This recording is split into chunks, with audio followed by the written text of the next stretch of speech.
This chapter, in my opinion, was hella weird, yo. Not the type of weird that you would normally be turned off of the series by, but like weird as in, who the is this character, bro? Holy! I had absolutely no idea that this was going to be Kuro, the info broker. But there's a lot more to this character than meets the eye. We also learned that Engine is not his real name, which has me curious, but we'll get to that a little later. We also brought Fu along with us, which I seriously doubt that it was a good idea, because if you want me to be real, I feel like the only reason the Raiders even know anything is because they're monitoring us through Fu. And finally, a game of tag? That's pretty interesting because I have a faint idea as to what this is all going to be about. As y'all know, I go by DomoSenpai, and I'm known as the Gachiakuta enthusiast and the Kagurabachi enthusiast. I'm also known as the co-founder of the newer Manga Defense Force. Not sure how that came about, but you can thank Twitter for that one. If y'all are new to the channel, man, and here to support me on the road to 100K, don't forget to subscribe to the channel. All help is welcomed over here, bro. We don't shy away from nothing. Not to say that all press is good press, but dog, we need it. Not gonna sit here and yap your ears off, so y'all already know what time it is.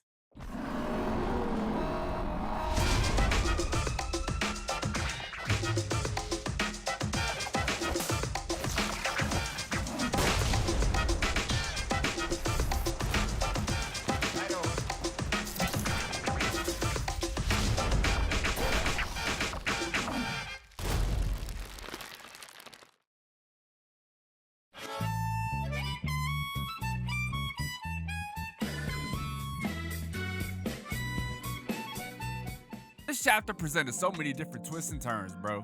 Starting off with Engine. He was off his rocker for the majority of the chapter. Granted, we already are pretty much aware of the fact he's not a fan of being in a car for too long, but bro was really on a different type of time, even when we arrived to meet the info broker. But if we keeping it a bean, the real reason he's off his game is because we got food with us. What really came across as odd was the fact that Engine said he took his choker away so he doesn't give away our location. But if you recall what Fu said back in Canvas Town, he said that they cut off communication with him. So is it me, or is Engine just playing the fool until the Raiders actually show up? I can see it being more of that than anything, because he's shown us that majority of this series, and now would be a horrible time to make him seem like he's unprepared.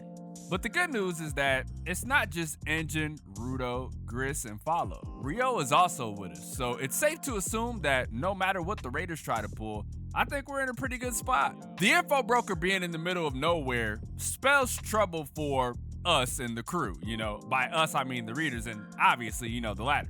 There's nowhere to escape if things get dicey, and if we get surrounded by Raiders, we could pretty much kiss our ass cheeks goodbye. But would the info broker really allow that to happen in his presence? And would the Raiders really risk losing trust with the info broker to try something with Rudo? Bro, it's a lot of questions to add to the pile of infinite questions we already got piled up. Anyway, so now we've arrived at the info broker spot, and much to my surprise, bro, the place is kind of clean. It seems more like a compound if you pay attention to the buildings around it. And also, y'all see the crow? Somebody's watching, but that's neither here nor there. We get an idea of the type of person that Kuro is by what our cleaner homies thought about him. And usually when we get these types of moments in manga, these characters are more times than not insanely important. And Rudo being Rudo, he's repeating the question just to make sure he doesn't f the whole situation up, as one Rudo would do. And that's when we finally meet Kuro. And bro, when I say this is weird, yo, he does not seem like a real person. Just look at him. The first thing that caught me off guard was his hands. They aren't even inside the gloves, bro. It's almost as if he's wearing stuff underneath them. This is where things get a little interesting though, because as y'all know, I'm a sucker for lore and shit, so make sure y'all keep up with me. Y'all notice the little book that he had on his hip? Now, me being me, we can assume that it's just his info book, but that might be a key item that I don't want to look over, so I'll just keep that in mind as we progress. I swear, the more I look at this guy, the more I'm convinced that he's in a fat suit, bro, but I digress. So we get on with the introductions, and Kuro says something that really hit me in the face, and that was the fact that Engine hates his real name.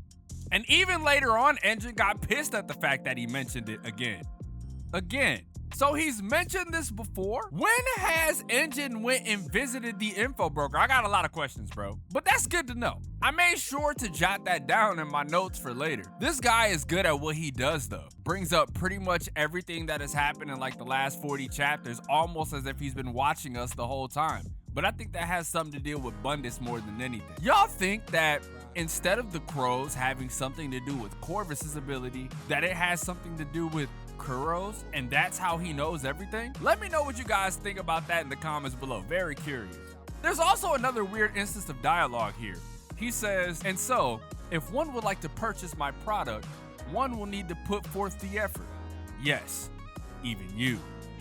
Insinuating that he might already know Rudo. Am I reaching with that? Let me know if I'm reaching with that in the comments. Funny enough, Rudo was already willing to pay for what he wanted prior to what he said. So why would he say that? What's crazy is he immediately ignores what Rudo was about to ask as if he was already aware of the question that was coming. Just to play a game of tag? Is he trying to separate us? Is he trying to get Rudo mano y mano, one-on-one? Maybe we're about to get an insane reveal. I'm not too sure what it is, but I have this gut feeling that something really important is about to happen. A few of the things that I wanted to bring up. We've been curious about Engine for a long time, and this chapter added to that mystique by mentioning that he doesn't like his real name. So who is he? If this has anything to do with Makaka Iko, bro, I'm gonna lose my mind, because I was getting that feeling heavily back in Canvas Town, but this chapter is kind of making me feel like it really is in line with that whole lineage, because y'all remember the face that Engine made when he found out who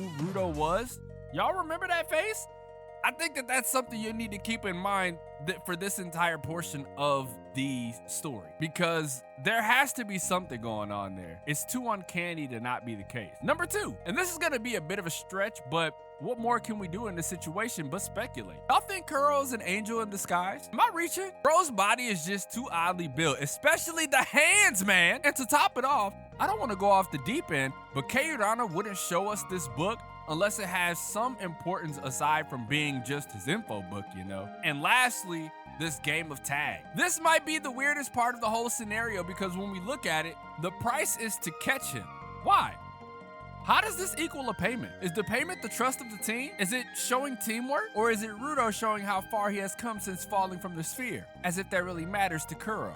You know, there's a lot to take away from this chapter, but man, I'm super interested to hear what y'all got to say down below. But to be honest, that's really all I have for this chapter. Leave a like if you enjoyed, subscribe if you're new. Y'all already know we're trying to get to 100K by the end of the year, and we're trying to get to 10K by summertime. And the numbers are not gonna move themselves. If there's anything else that you wished I would have brought up from this chapter, make sure y'all let me know. With that being said, man, it's your boy, DomoSenpai, and I will catch you guys in the next video.